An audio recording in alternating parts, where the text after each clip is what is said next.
I was scrolling through my old playlist the other day and Linkin Park's Meteora came on. Man, that album takes me back. I still remember getting grounded for singing Numb and Faint at the top of my lungs. My mom would just shake her head and tell me to be quiet, but I couldn't help it. I actually came to Linkin Park a little late. I heard Meteora first, then went back and discovered Hybrid Theory. I still remember the ache in my chest when we lost Chester Bennington. We were community in mourning. Then just a few months ago, Linkin Park performed at the opening ceremony for the League of Legends Worlds 2024. Can you believe that? A band that shaped my teenage years, playing for a video game that didn't even exist back then. It's wild to think about. It really makes you realize just how fast time flies.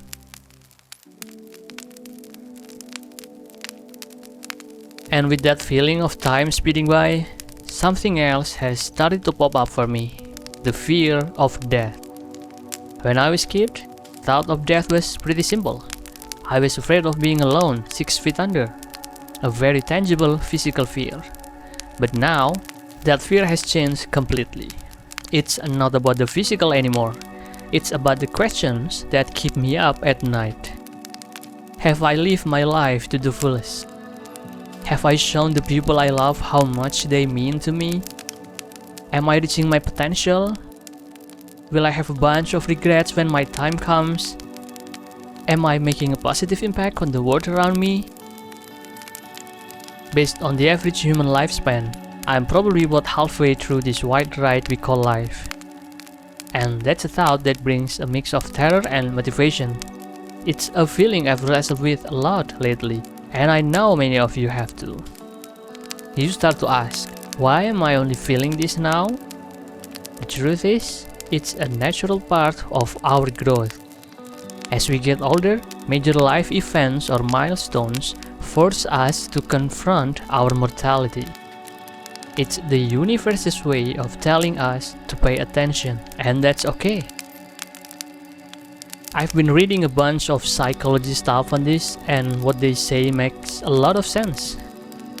The fear of death isn't really about the end itself. It's about the fear of an unlived life.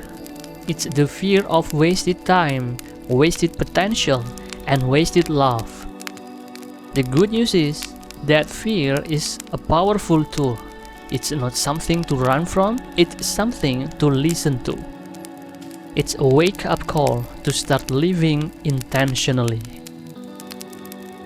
For me, that means redefining what a good life even looks like. I've seen so many older folks regret spending too much time at work and not enough time with their family. I don't want to be that person. I'd rather have less money in the bank and a ton of great memories than the other way around.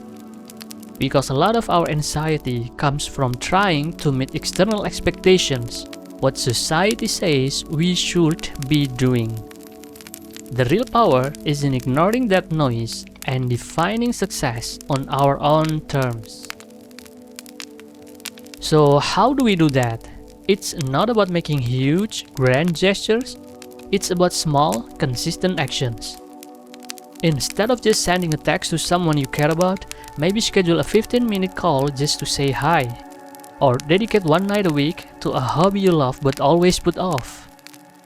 The point is to create a pattern of prioritizing things that actually matter to you, not just what you're told should matter.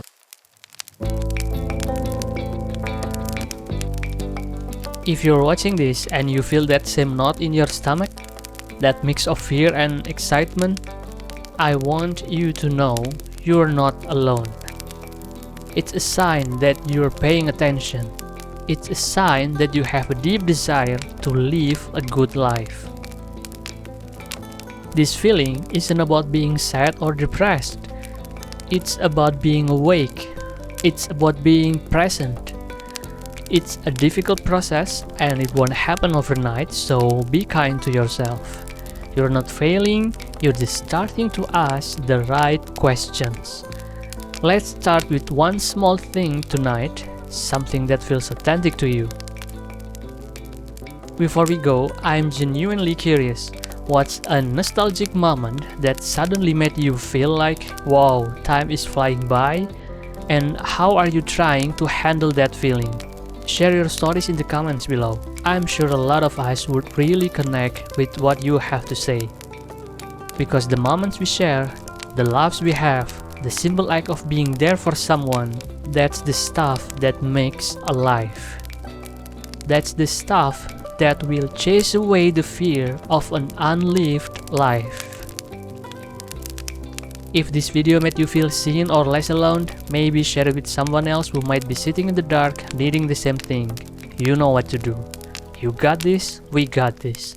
Thanks for hanging out with me tonight, and I'll see you by the fire again soon.